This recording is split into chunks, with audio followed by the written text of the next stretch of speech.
ఆంధ్రప్రదేశ్లో కొత్త ప్రభుత్వం కొలువుదీరింది. ముఖ్యమంత్రిగా నారా చంద్రబాబు నాయుడు ప్రమాణ స్వీకారం చేశారు. 5 ఏళ్లలోనే 23 స్థానాల నుంచి 135 స్థానాల్లో గెలిచేలా కష్టపడ్డారు. మిత్రపక్షాలతో కలిసి 164 స్థానాలు గెలుచుకుని 4వ ముఖ్యమంత్రిగా ప్రమాణ స్వీకారం చేశారు. 1978లో 28 ఏళ్ల వయసులో ఎమ్మెల్యేగా ఎన్నికై శాసనసభలో అడుగుపెట్టారు. 45 ఏళ్ల సుదీర్ఘ రాజకీయ ప్రస్థానంలో మంత్రి, ముఖ్యమంత్రిగా సేవలందించారు. తెలుగు రాష్ట్రాల్లో మరే నేతకు సాధ్యం కాని రికార్డులను సొంతం చేసుకున్నారు. ఉమ్మడి ఆంధ్రప్రదేశ్కు 2 సార్లు, విభజిత ఆంధ్రప్రదేశ్కు 2 సార్లు ముఖ్యమంత్రిగా ఎన్నికయ్యారు. 14 ఏళ్ల పాటు ముఖ్యమంత్రిగా పనిచేసిన ఆయన మరో 15 ఏళ్లు ప్రతిపక్ష నేతగా వ్యవహరించారు.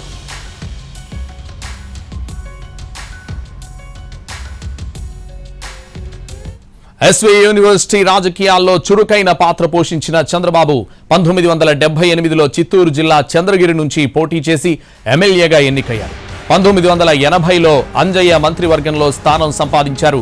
1980లో సినిమాటోగ్రఫీ, సాంకేతిక విద్య, పశుసంవర్ధక శాఖ, పాడి పరిశ్రమ అభివృద్ధి, చిన్న నీటిపారుదల వంటి శాఖల్ని సమర్థవంతంగా నిర్వహించారు.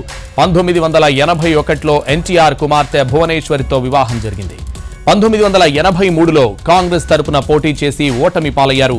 ఆ తర్వాత తెలుగుదేశం పార్టీలో చేరి ఎన్టీఆర్ కు కుడి భుజంగా ఎదిగారు. 1989లో కుప్పం నియోజకవర్గం నుంచి పోటీ చేసి విజయం సాధించారు. అప్పట్నుంచి ఓటమి అన్నదే లేకుండా విజయం సాధిస్తున్నారు. ఒకే నియోజకవర్గం నుంచి 8 సార్లు అసెంబ్లీకి ఎన్నికైన నేతగా రికార్డు సృష్టించారు చంద్రబాబు.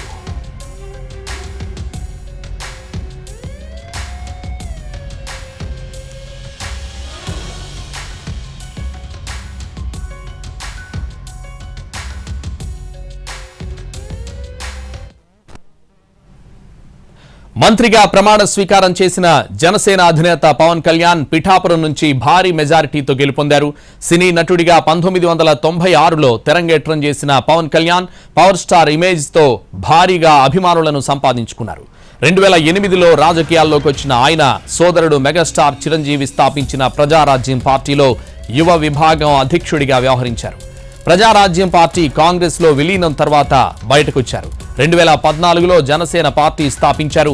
అప్పటి ఎన్నికల్లో పోటీకి దూరంగా ఉన్నప్పటికీ టీడీపీ, బీజేపీ కూటమికి మద్దతు పలికారు. కూటమి అధికారంలోకి రావడానికి సహకారం అందించారు. 2019లో భీమవరం, గాజువాకలో పోటీ చేసి 2 చోట్ల ఓటమి పాలయ్యారు. ప్రభుత్వ వ్యతిరేక ఓటు చీలనివ్వనంటూ కూటమి ఏర్పాటు చేయడంలో కీలక పాత్ర పోషించారు. చంద్రబాబు అక్రమ అరెస్టుతో రాజమహేంద్రవరం జైలుకు వెళ్లి కలిశారు. చంద్రబాబును కలిసిన తర్వాత పొత్తు పెట్టుకుంటున్నట్లు జైలు వద్దే ప్రకటించారు పవన్ కళ్యాణ్. 2024 ఎన్నికల్లో జనసేన పోటీ చేసిన 21 అసెంబ్లీ, 2 పార్లమెంట్ స్థానాల్లో పార్టీని గెలిపించుకున్నారు.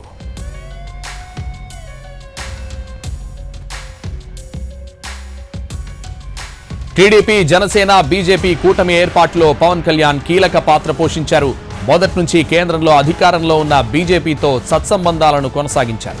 రాష్ట్రంలో ప్రభుత్వ వ్యతిరేక ఓటు చీలకూడదని గ్రహించారు. కూటమి అవసరాన్ని అనేక వేదికలపై చెబుతూ పార్టీ శ్రేణులను మానసికంగా సన్నద్ధం చేశారు. వైసీపీ పాలన అంతం చేయడమే లక్ష్యంగా అడుగులు వేశారు. 21 సీట్లేనా అంటూ ప్రత్యర్థులు విమర్శలతో విరుచుకుపడ్డారు. అయినప్పటికీ బెదరకుండా ఇచ్చిన సీట్లలో గెలుపే లక్ష్యంగా పనిచేశారు. ఎక్కడ నెగ్గాలో కాదు, ఎక్కడ తగ్గాలో పవన్ కళ్యాణ్కు బాగా తెలుసు. తన బలాన్ని, బలగాన్ని సరిగ్గా అంచనా వేసుకున్నారు. తక్కువ సీట్లు తీసుకుని అన్ని గెలవాలన్న ఎజెండాతో ముందుకొచ్చారు. 21 సీట్లలోనూ పార్టీని గెలిపించుకున్నారు. ఎన్నికల్లో 100% స్ట్రైక్ రేట్ సాధించారు.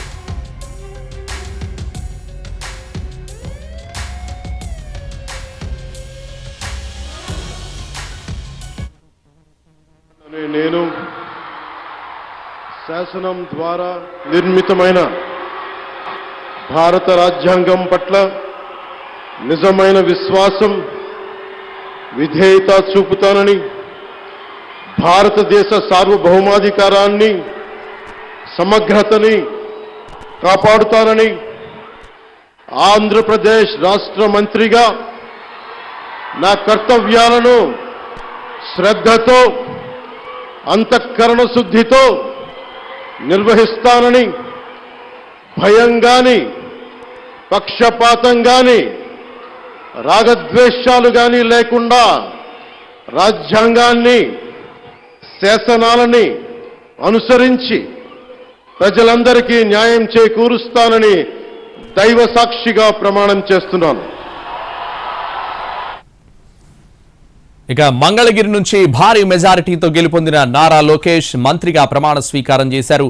స్టాన్ఫోర్డ్ యూనివర్సిటీ నుంచి ఎంబీఏ చేసిన లోకేష్ తండ్రి అడుగుజాడల్లో రాజకీయాల్లోకి అడుగుపెట్టారు. టీడీపీ జాతీయ ప్రధాన కార్యదర్శిగా వ్యవహరిస్తున్నారు. 2017లో ఎమ్మెల్సీగా ఎన్నికై చంద్రబాబు మంత్రివర్గంలో ఐటీ గ్రామీణాభివృద్ధి శాఖ మంత్రిగా మంచి మార్కులు కొట్టేశారు. ఆంధ్రప్రదేశ్లో ఐటీ కంపెనీల స్థాపనకు కృషి చేశారు. 2019 ఎన్నికల్లో మంగళగిరి నుంచి పోటీ చేసి స్వల్ప తేడాతో ఓటమి పాలయ్యారు.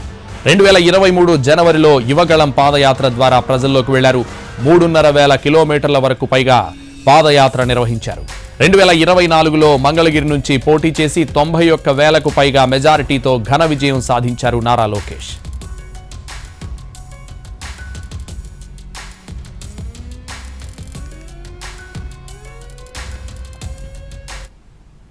టీడీపీ సీనియర్ నేత కింజరపు అచ్చెన్నాయుడు రెండోసారి మంత్రిగా ప్రమాణ స్వీకారం చేశారు.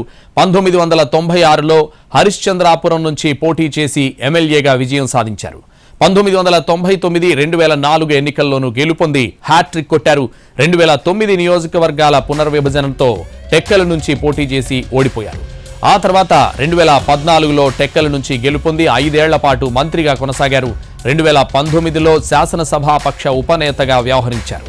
2021లో పార్టీ రాష్ట్ర అధ్యక్షుడిగా బాధ్యతలు చేపట్టారు. 2024లో టెక్కల నుంచి పోటీ చేసి ఎన్నికల్లో 34,000 పైచిలుకు ఓట్లతో గెలుపొందారు. రెండోసారి హ్యాట్రిక్ విజయాలు సాధించారు.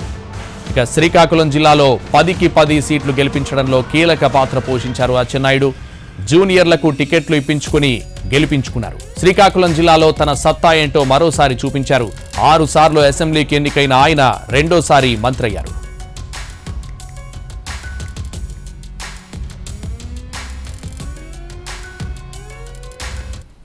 మచిలీపట్నం నుంచి గెలిచిన కొల్లు రవీంద్ర మంత్రిగా ప్రమాణ స్వీకారం చేశారు. న్యాయశాస్త్రం చదువుకున్న కొల్లు 1998లో తెలుగు యువత అధ్యక్షుడిగా పనిచేసిన ఆయన పార్టీలో అంచెలంచెలుగా ఎదిగారు.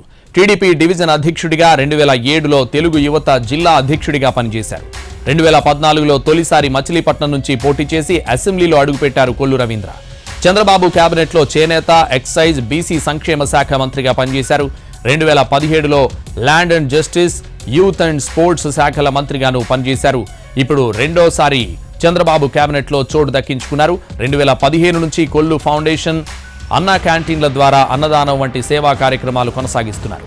ప్రస్తుతం పొలిట్ బ్యూరో సభ్యుడిగా, పార్టీ బీసీ సాధికార రాష్ట్ర కన్వీనర్గా, బీసీ విభాగం రాష్ట్ర అధ్యక్షుడిగా బాధ్యతలు నిర్వర్తిస్తున్నారు.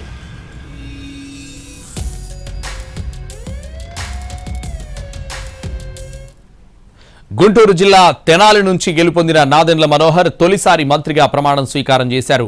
2004లో తెనాలి నుంచి కాంగ్రెస్ పార్టీ తరపున శాసనసభకు ఎన్నికయ్యారు. 2009లో రెండోసారి విజయం సాధించి ఉమ్మడి రాష్ట్ర శాసనసభలో డిప్యూటీ స్పీకర్గా బాధ్యతలు చేపట్టారు.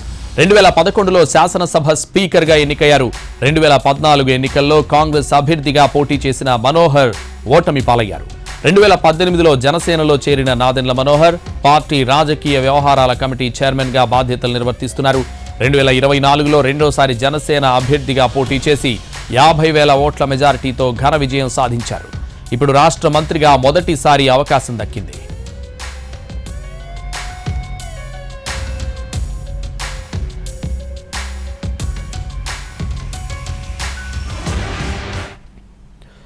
మంత్రిగా ప్రమాణ స్వీకారం చేసిన పొంగూరు నారాయణ నెల్లూరు సిటీ నియోజకవర్గం నుంచి పోటీ చేసి విజయం సాధించారు.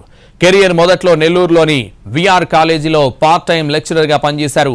1979లో చిన్న అద్దె గదిలో నారాయణ ట్యూషన్ సెంటర్ను మొదలుపెట్టారు. ప్రస్తుతం 14 రాష్ట్రాల్లో 4 లక్షల మందికి పైగా విద్యార్థులకు విద్యను అందిస్తోంది ఆయన సంస్థ. తొలుత టీడీపీ సర్వే విభాగానికి పనిచేశారు. 2014లో చంద్రబాబు హయాంలో మున్సిపల్ అడ్మినిస్ట్రేషన్, పట్టణాభివృద్ధి, అర్బన్ హౌసింగ్ శాఖల మంత్రిగా చేశారు. నెల్లూరు సిటీ నుంచి తొలిసారి అసెంబ్లీకి ఎన్నికయ్యారు.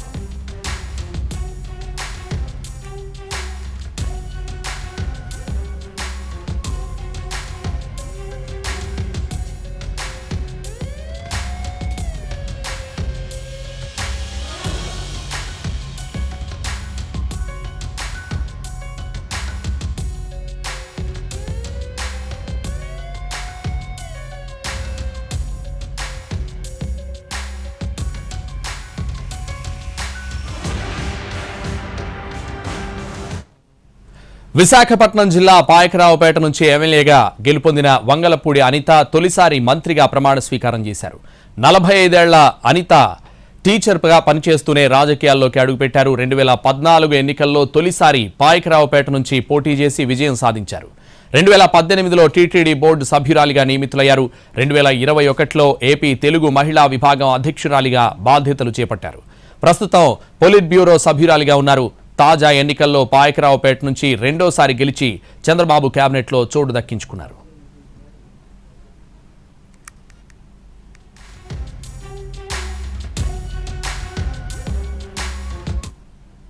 కడప జిల్లాకు చెందిన సత్యకుమార్ మంత్రిగా ప్రమాణ స్వీకారం చేశారు.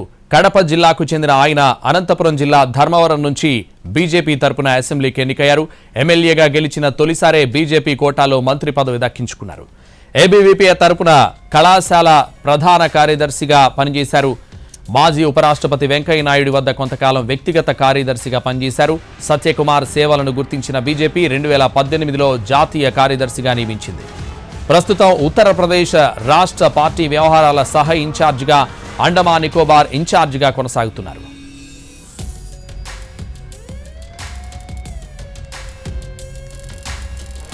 మంత్రిగా ప్రమాణ స్వీకారం చేసిన నిమ్మల రామానాయుడు కొంతకాలం అధ్యాపకుడిగా పనిచేశారు.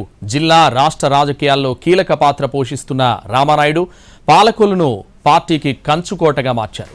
2014లో తొలిసారి పాలకొల్లు నియోజకవర్గం నుంచి తెలుగుదేశం పార్టీ తరపున అసెంబ్లీకి ఎన్నికయ్యారు. అక్కడి నుంచే వరుసగా 3 సార్లు ఎమ్మెల్యేగా గెలిచారు. తాజా ఎన్నికల్లోనూ నియోజకవర్గంలో 70% మంది ఓట్లు సాధించి జిల్లాలోనే అత్యధిక ప్రజాదరణ ఉన్న నేతగా గుర్తింపు పొందారు. తొలిసారి మంత్రయ్యారు. మంచి వాగ్దాటి, ఇచ్చిన టాస్క్ను విజయవంతంగా పూర్తి చేయడంలో ముందుంటారు రామానాయుడు.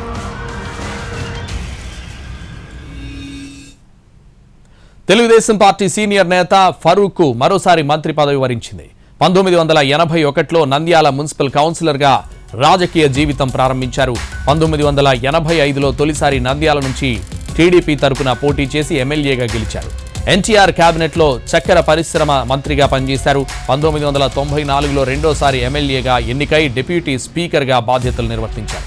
1999లో మూడోసారి ఎమ్మెల్యేగా గెలిచారు. చంద్రబాబు కేబినెట్లో మున్సిపల్ శాఖ, విద్యాశాఖ, ఉర్దూ అకాడమీ మంత్రిగా పనిచేశారు. 2017లో గవర్నర్ కోటాలో ఎమ్మెల్సీగా ఎన్నికయ్యారు. 2017 నుంచి 18లో శాసన మండలి చైర్మన్గా బాధ్యతలు నిర్వర్తించారు. 2018 నుంచి 19 మధ్య ఆరోగ్య శాఖ, మైనారిటీ శాఖల మంత్రిగా వ్యవహరించారు. 4 దశాబ్దాల రాజకీయ అనుభవం ఉన్న ఆనం రామనారాయణ రెడ్డి మంత్రిగా ప్రమాణ స్వీకారం చేశారు. 1983లో నెల్లూరు నుంచి పోటీ చేసి కాంగ్రెస్ తరపున అసెంబ్లీకి ఎన్నికయ్యారు. 1984లో రాష్ట్ర క్రీడా మండలి చైర్మన్గా పనిచేశారు. 1985లో రాపూరు గెలిచి R&B మంత్రిగా బాధ్యతలు నిర్వహించారు. 1991లో కాంగ్రెస్ పార్టీలో చేరారు. 1999లో 2004లోనూ రాపూర్ నుంచి వరుసగా గెలుపొందారు.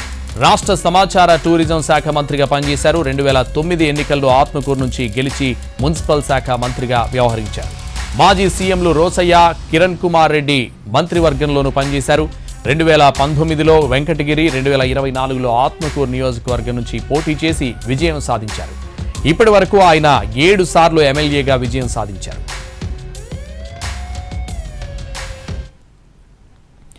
ఎట్టకేలకు పయ్యావుల నిరీక్షణ ఫలించింది. సుదీర్ఘ రాజకీయ అనుభవం ఉన్న పయ్యావుల కేశవ్కు తొలిసారి అమాత్య పదవి దక్కింది.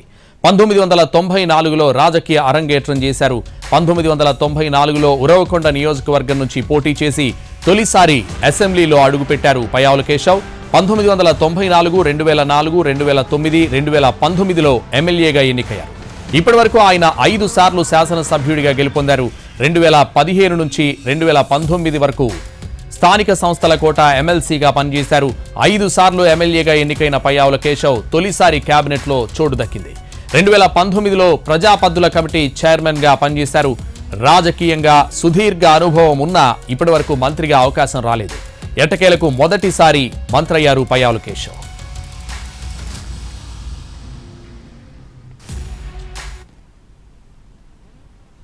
రేపల్లె నియోజకవర్గం నుంచి గెలుపొందిన అనగాని సత్యప్రసాద్ చంద్రబాబు కేబినెట్లో మంత్రిగా ప్రమాణ స్వీకారం చేశారు. 2009లో టీడీపీలో చేరిన ఆయన అదే ఏడాది జరిగిన ఎన్నికల్లో రేపల్లె నుంచి పోటీ చేసి ఓటమి పాలయ్యారు. 2014లో మోపిదేవి వెంకటరమణపై గెలుపొంది మొదటిసారి అసెంబ్లీలో అడుగుపెట్టారు. 2019, 2024 ఎన్నికల్లో గెలిచి హ్యాట్రిక్ కొట్టారు. ఇప్పుడు చంద్రబాబు మంత్రివర్గంలో స్థానం పొందారు.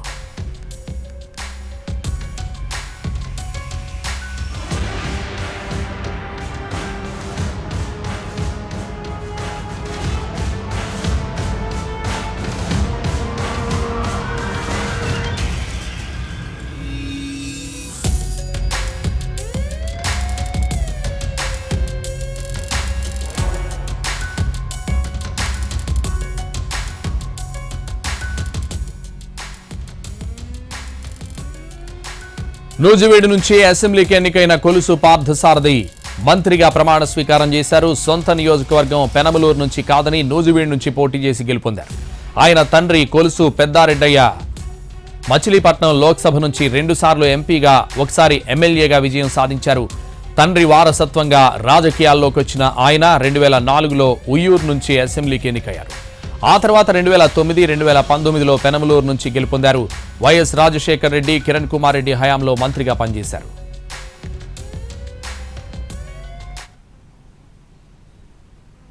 మంత్రిగా ప్రమాణ స్వీకారం చేసిన డాక్టర్ డోలా బాల వీరాంజనేయ స్వామి కొండపి నుంచి ఎమ్మెల్యేగా ఎన్నికయ్యారు. కొండపి ప్రాథమిక ఆరోగ్య కేంద్రంలో వైద్యునిగా పనిచేసిన వీరాంజనేయ స్వామి దామచర్ల ఆంజనేయులు ప్రోత్సాహంతో రాజకీయాల్లోకి వచ్చారు. 2014లో తొలిసారి కొండపి నియోజకవర్గం నుంచి విజయం సాధించారు.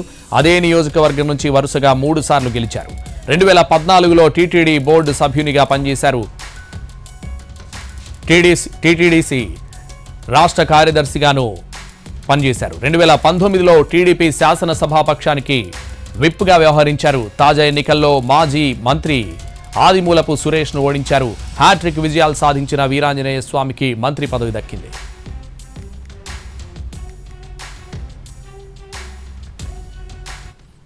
గొట్టిపాటి రవికుమార్ మంత్రిగా ప్రమాణ స్వీకారం చేశారు. 2004లో రాజకీయాల్లోకి వచ్చిన ఆయన ప్రకాశం జిల్లా మార్టూర్ నుంచి కాంగ్రెస్ తరపున పోటీ చేసి తొలిసారి ఎమ్మెల్యేగా గెలిచారు. 2009 నియోజకవర్గాల పునర్విభజనతో అద్దంకి నుంచి పోటీ చేసి విజయం సాధించారు. 2014లో వైసీపీ తరపున పోటీ చేసి మరోసారి ఎమ్మెల్యే అయ్యారు. 2016లో టీడీపీలో చేరిన ఆయన 2019, 2024 ఎన్నికల్లో గెలిచారు. వరుసగా 5 సార్లు ఎమ్మెల్యేగా గెలిచిన గొట్టిపాటి రవికుమార్ వైసీపీ హయాంలో తీవ్ర ఇబ్బందులు ఎదుర్కొన్నారు. ఆయన వ్యాపారాల్ని గత ప్రభుత్వం దారుణంగా దెబ్బతీసింది. ఇప్పుడు చంద్రబాబు మంత్రివర్గంలో చోటు దక్కడంతో తొలిసారి మంత్రి అయ్యారు. కందుల దుర్గేష్ మంత్రిగా ప్రమాణ స్వీకారం చేశారు. 2024 ఎన్నికల్లో జనసేన తరపున నిడదవోలు నుంచి పోటీ చేసి అసెంబ్లీకి ఎన్నికయ్యారు.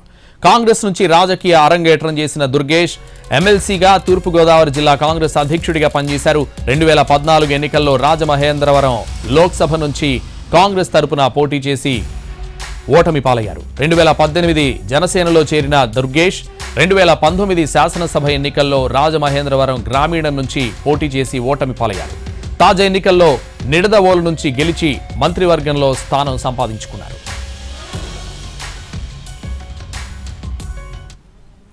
మంత్రిగా ప్రమాణ స్వీకారం చేసిన గుమ్మడి సంధ్యారాణి సాలూరు నియోజకవర్గం నుంచి తొలిసారి ఎమ్మెల్యేగా గెలుపొందారు. రాజకీయ కుటుంబం నుంచి వచ్చిన ఆమె ఉపాధ్యాయురాలిగా పనిచేశారు. తండ్రి జన్ని ముత్యాలు స్ఫూర్తితో 25 ఏళ్లకే రాజకీయాల్లోకి అడుగుపెట్టారు. 1999లో కాంగ్రెస్ తరపున సాలూరు నుంచి పోటీ చేసి ఓటమి పాలయ్యారు. 2009 అసెంబ్లీ, 2014 లోక్సభ ఎన్నికల్లోనూ పరాజయం పాలయ్యారు. 2015లో శాసన మండలికి ఎన్నికయ్యారు. 2020లో పొలిట్ బ్యూరో సభ్యురాలిగా ఎన్నికయ్యారు. ఈ ఎన్నికల్లో సాలూరు నియోజకవర్గంలో మాజీ ఉప ముఖ్యమంత్రి పీడిక రాజన్న దొరపై భారీ మెజారిటీతో విజయం సాధించారు.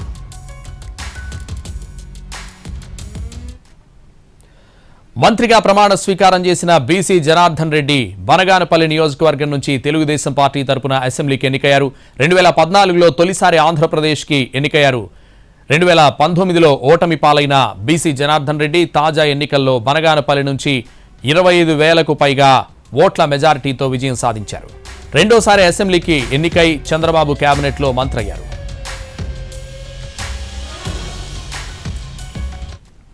కర్నూలు అసెంబ్లీ నుంచి గెలుపొందిన టీజీ భరత్ మంత్రిగా ప్రమాణ స్వీకారం చేశారు. తండ్రి టీజీ వెంకటేష్ వారసత్వంతో రాజకీయాల్లోకి వచ్చారు. 2019 ఎన్నికల్లో టీడీపీ తరపున పోటీ చేసి ఓటమి పాలయ్యారు. రెట్టించిన ఉత్సాహంతో పనిచేసిన టీజీ వెంకటేష్ కర్నూలు నియోజకవర్గం నుంచి అసెంబ్లీకి ఎన్నికయ్యారు. టీజీ భరత్ తొలిసారి ఎమ్మెల్యేగా గెలిచిన టీజీ భరత్ మంత్రి హోదాలో శాసనసభలో అడుగుపెడుతున్నారు. ఆయన తండ్రి టీజీ వెంకటేష్ కూడా ఎమ్మెల్యేగా, మంత్రిగా, రాజ్యసభ సభ్యునిగా పనిచేశారు. పెనుగొండ నుంచి తొలిసారి అసెంబ్లీకి ఎన్నికైన సవిత మంత్రిగా ప్రమాణ స్వీకారం చేశారు. 2017 నుంచి 19 వరకు రాష్ట్ర కురుబ ఫినాన్స్ కార్పొరేషన్ చైర్పర్సన్గా పనిచేశారు. సవిత తండ్రి ఎస్ రామచంద్రారెడ్డి టీడీపీ హయాంలో ఎంపీగా, మంత్రిగా సేవలందించారు. రామచంద్రారెడ్డి వారసురాలిగా రాజకీయాల్లోకి అడుగుపెట్టిన సవిత తాజా ఎన్నికల్లో పెనుగొండ నుంచి పోటీ చేసి విజయం సాధించారు. మాజీ మంత్రి ఉషశ్రీ చరణ్పై 33,000 మెజారిటీతో గెలుపొందారు. తండ్రి పేరుతో ఎస్ఆర్ఆర్ చారిటబుల్ ట్రస్ట్ ఏర్పాటు చేసి సేవా కార్యక్రమాలు నిర్వర్తిస్తున్నారు. పెనుగొండ పట్టణంలో కొన్నేళ్లుగా అన్నా క్యాంటీన్ నిర్వహిస్తూ ₹5 భోజనం అందిస్తున్నారు. రాష్ట్రంలో కురుబ సామాజిక వర్గం నుంచి సవిత ఒక్కరే ఎమ్మెల్యేగా గెలుపొందారు. దీంతో ఆమెకు చంద్రబాబు కేబినెట్లో చోటు దక్కింది.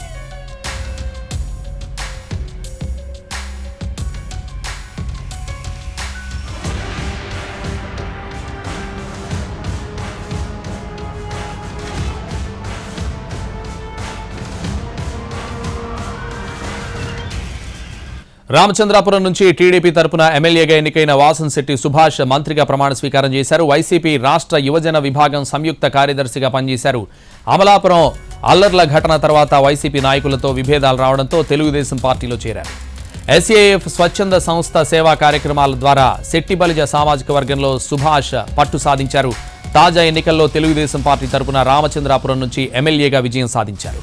గెలిచిన తొలిసారే జాక్పాట్ కొట్టారు. చంద్రబాబు కేబినెట్లో చోటు సంపాదించుకున్నారు.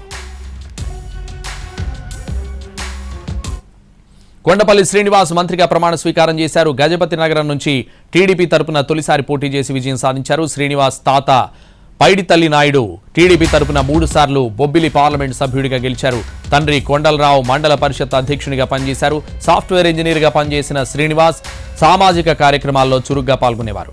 మంత్రి బొత్స సత్యనారాయణ సోదరుడు బొత్స అప్పల్ నర్సయ్యపై 24,000 ఓట్ల తేడాతో గెలిచారు.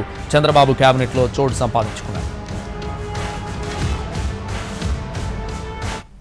మండిపల్లి రామ్ ప్రసాద్ రెడ్డి చంద్రబాబు కేబినెట్లో మంత్రిగా ప్రమాణ స్వీకారం చేశారు. రాయచోట్ నుంచి తెలుగుదేశం పార్టీ తరపున పోటీ చేసి విజయం సాధించారు.